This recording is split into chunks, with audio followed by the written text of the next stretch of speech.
From the short tracks of New Jersey to the championship stage, Martin Truex Jr. has emerged as a NASCAR star. Martin Truex Jr. wins at Daytona. For 2 seasons, he dominated the NASCAR Busch Series, winning back-to-back championships. The son of a hard-working businessman, Truex's career could have mirrored his father's, a life spent on fishing boats rather than in race cars. Despite his dad's efforts to fund his son's racing dreams, Truex's talents nearly went overlooked. But thanks to superstar Dale Earnhardt Jr., he received the opportunity of a lifetime. This is the story of NASCAR champion Martin Truex Jr. This is NASCAR, driven to win. This is where you got to be careful as a rookie. I mean, how good is this kid? Do you have the knowledge? Do you have what it takes to get by? Do you have the knowledge? He is closing fast now. Boy, this is a dream come true for him. White flag, boys, last time. And here they come.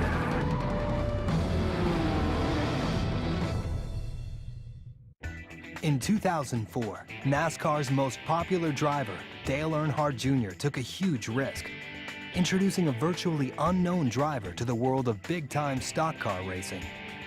At the first race of the year, on the sport's most historic track, Martin Truex Jr. surprised race fans everywhere.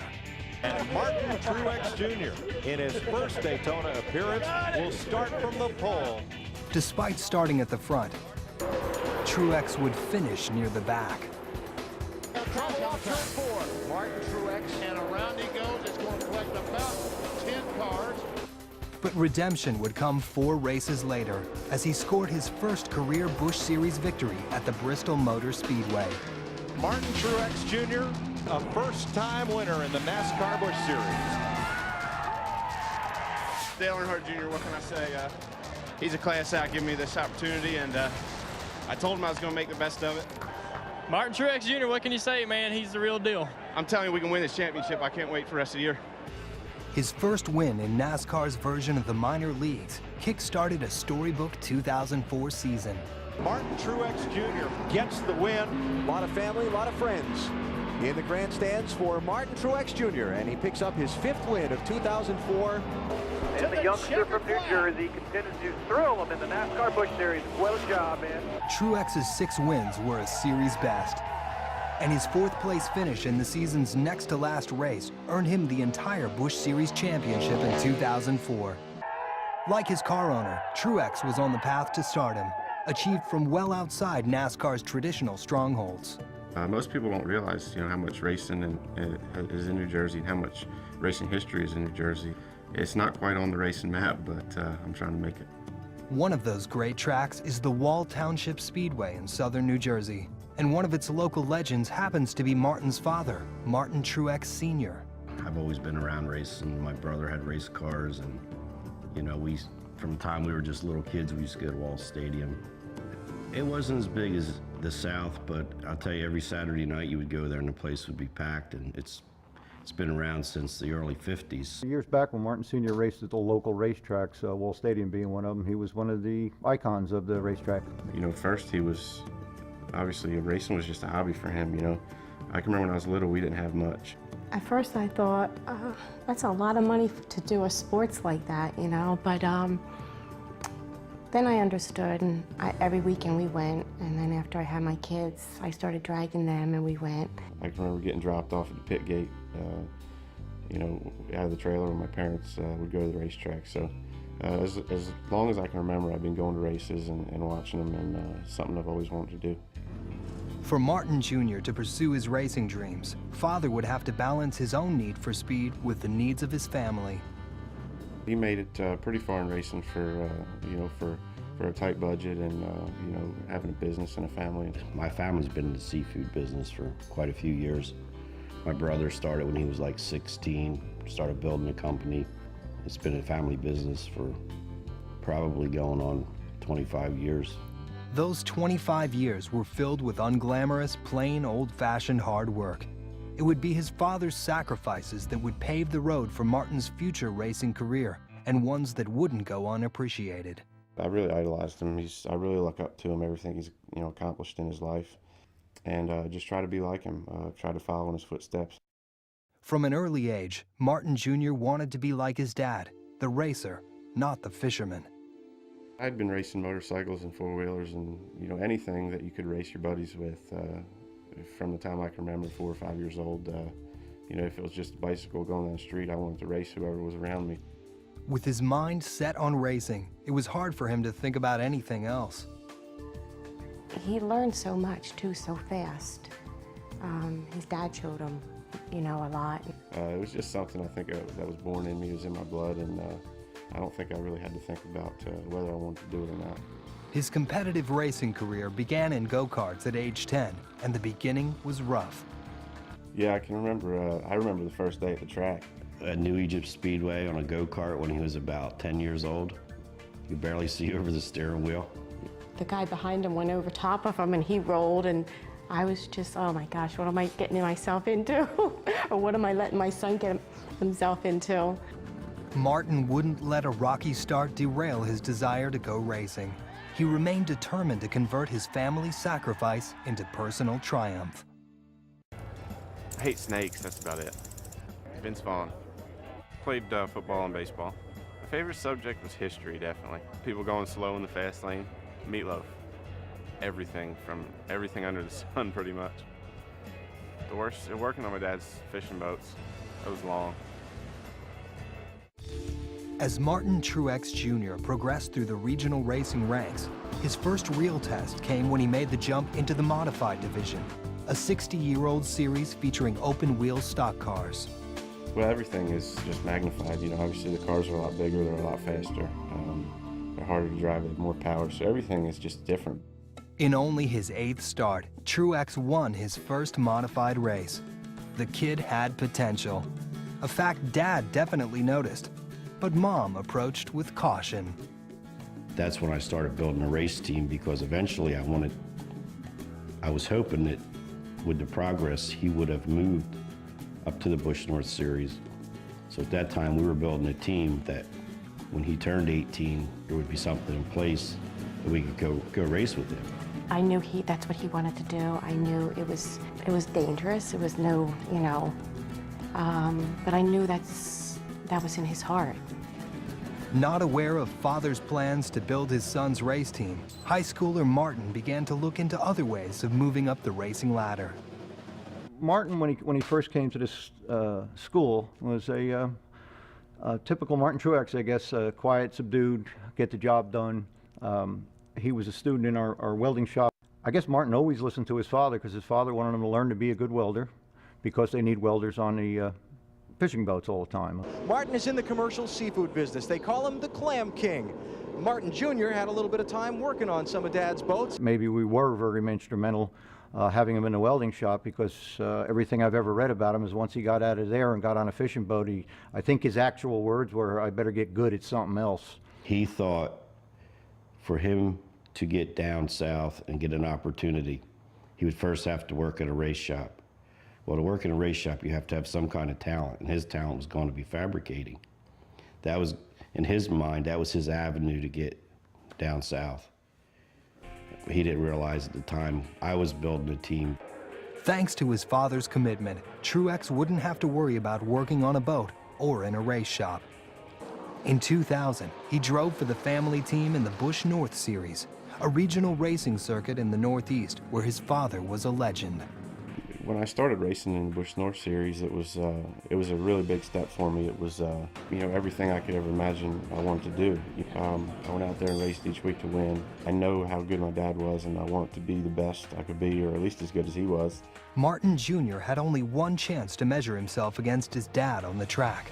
New Hampshire is where we raced. There was only like one groove, so that night we're at dinner, he says, I'm not going to let you get down, because I was 4th, he was 5th. I'm like, doesn't matter, I'm coming down anyway. Just testing him, He's like, okay. So the green flag goes on, and I get down, and the whole time I'm looking in the mirror, and he's still right there. I'm like, I got to go. I was actually catching him about 20 or 30 laps into the race, and my alternator took a crap, and I didn't get to finish. But that right there was a turning point to where I said, this kid's ready. Not too long after that, he hung up his helmet. I mean, the next week, that was it.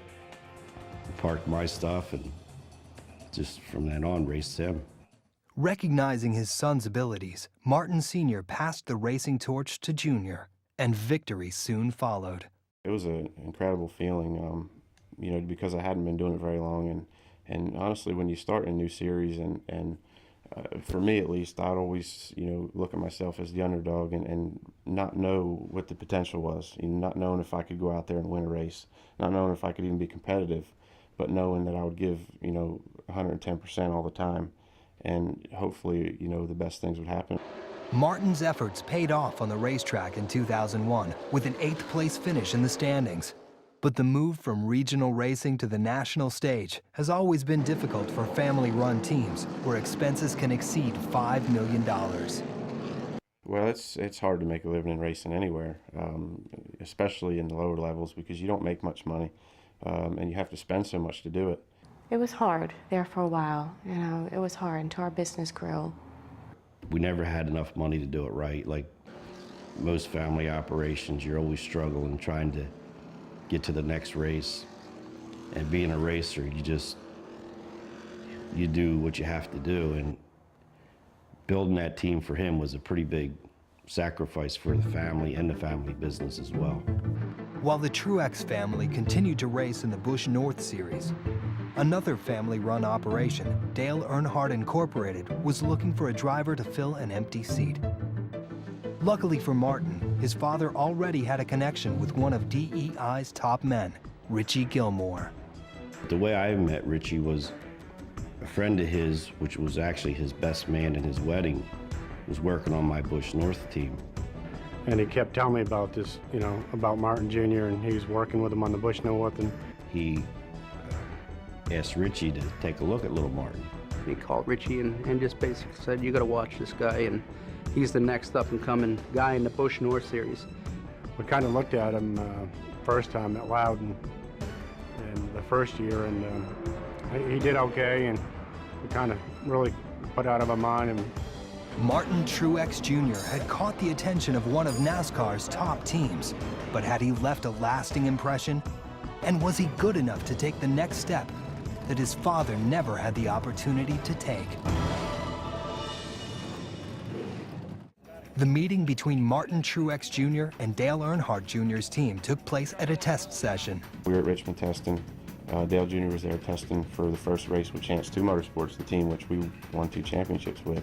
And I talked to Martin, and I said, you know, I need to get you with Dale Jr. and talk a little bit. And Richie came over and got me and introduced me to Junior. We talked for 10, 15 minutes. Introduced me and talked about Martin, and so we got to meet. You know, I thought he was crazy. He says he's going to come tomorrow, and I'm going to let him make a few laps. I said, yeah, that's cool. If I could go, all right, this is who I think this guy is, and is that kind of guy I want for my team. So it started raining before he got the chance to get in there. Truex left a lasting impression on NASCAR's biggest star. A year later, he would run for Earnhardt's newly formed Busch Series team. Martin had been handed a chance to perform on one of NASCAR's biggest stages, and soon the no-name was creating the biggest buzz in the garage. Truex is going to go to victory lane. A lot of family, a lot of friends in the grandstands for Martin Truex Jr., and he picks up his 5th win of 2004. His first full season driving for Dale Earnhardt Jr. came in 2004. Success came early and often, but as his career shifted in overdrive, so did his nerves. Every time I've looked into going into a new series or doing a new thing, I didn't know what to expect. You don't, you know, it's kind of unknown territory for you. So you kind of get nervous, and you think about, you know, you sit there and you question yourself, and you question your ability. Can I do this? You know, am I going to be good enough to do this? Martin would answer those questions, taking the NASCAR Busch Series by storm and winning his first Busch Series championship. Martin Truex Jr. going to lock up the NASCAR Busch Series championship today. Martin Truex Sr. Boy, this is a dream come true for him. He always wanted to race down south, never got the chance. Now his son is living that dream. Well, I got to thank Dale, Teresa, Rich and all the guys. It's awesome. Tell me about your feeling as you were watching it through the day. Just a good day. Yeah. Okay, obviously very emotional. He's going to go celebrate with his son. It was incredible just to sit back and think about the year we had. You know, we came into the year and we were outsiders. You know, we'd run 6 or 7 races together. You know, we'd run well. We had a shot at winning a few, but to put together a championship season, 32 races or 34 races, whatever it was, is a really hard thing to do. It takes so much teamwork, a little bit of luck. Obviously, you know, you can't have bad luck, and I've just been fortunate to be with a great team. And at the end of the season, somehow we were champions. We surprised a lot of people. I never thought it would happen. It was awesome to, you know, be there and just to watch it.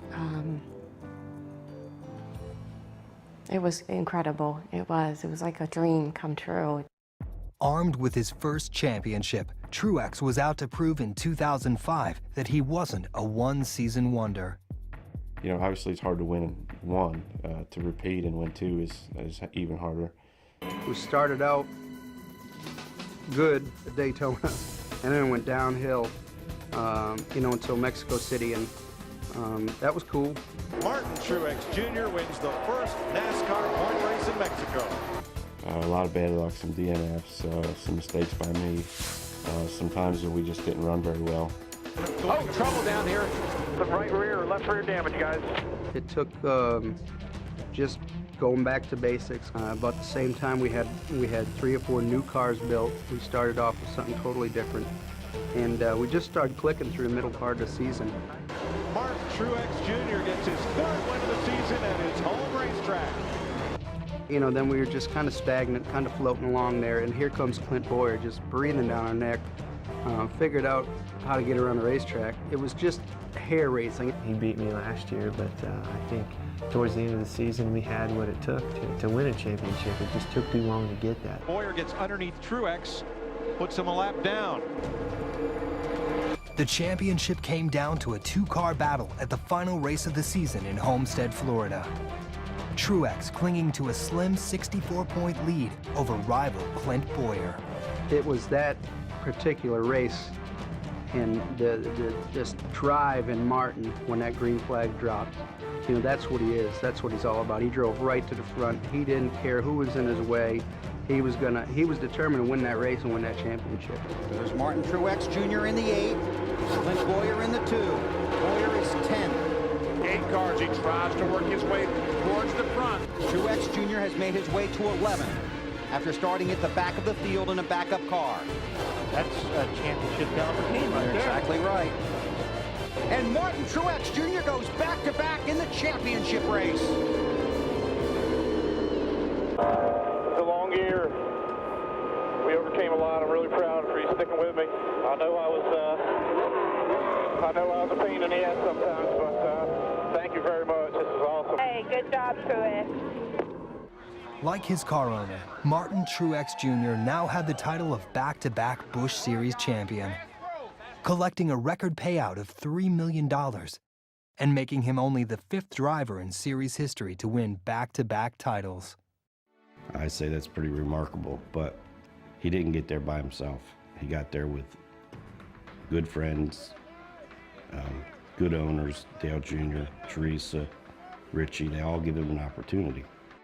And in 2006, he reached the pinnacle of NASCAR racing, the Nextel Cup Series, driving now with teammate Dale Earnhardt Jr. In NASCAR's premier series, expectations and pressures run high. I don't know what to expect. I don't have expectations. I'm just going to go out there and give it my best. I wouldn't say we could win the championship this year. That's far-fetched. The competition and level on the Cup side is just incredible. Our goals this year, obviously, Rookie of the Year is a big goal. I think that's the #1 goal, is win Rookie of the Year. I think we got some unfinished business there. We didn't get it done with Dale Jr. as a company. We want to do that with Martin. Getting a pole is for surely one of our goals, so we could be in the shootout next year, you know, and of course winning a race. There's a lot of pressure, but I put most of it on myself, I think. Like I said before, I try to, you know, I don't try to take the outside pressure and let it get to me. But I want to perform. I want to be the best that there is, and I think I'm at the best place to do it right now. Luckily for Truex, he has a friend to guide him as he makes the transition to Nextel Cup racing. I just like his focus, and I think that those are the things that stuck out to me when I first met him, first started to really get to know him. He's the kind of guy that if you're friends with him, he'll give you the shirt off his back, and I'm the same kind of person, I think. Obviously, he's been my car owner for 2.5 years, but I think he's been more of a friend to me than a car owner. For him to be my car owner, you know, kind of the same age and be such good friends is kind of a different relationship, I think. As his back-to-back Busch Series titles attest, Martin Truex Jr. has the tools needed to compete with NASCAR's best. He's got championship written all over him, you know, and I think the team does too. Well, it feels good to see, you know, any of your children successful, and it's fun to see your kids do what they want to do and make a living at it. It's a feeling that you never thought you could have. You sit there and you think about your first race, you think about when you race go-karts and when you race modifieds, and just all these things go through your head, and you sit there and think about what you thought about then, or what your dreams were, you know, is this what you thought it would be? And it is. It's everything you ever thought it would be. Martin Truex Jr. is living a racer's dream. From racing days in New Jersey to his back-to-back championships, his drive has brought him to the top. Now he hopes to add another championship to his racing resume, driven by the belief of his family, driven by a love of racing, driven to win.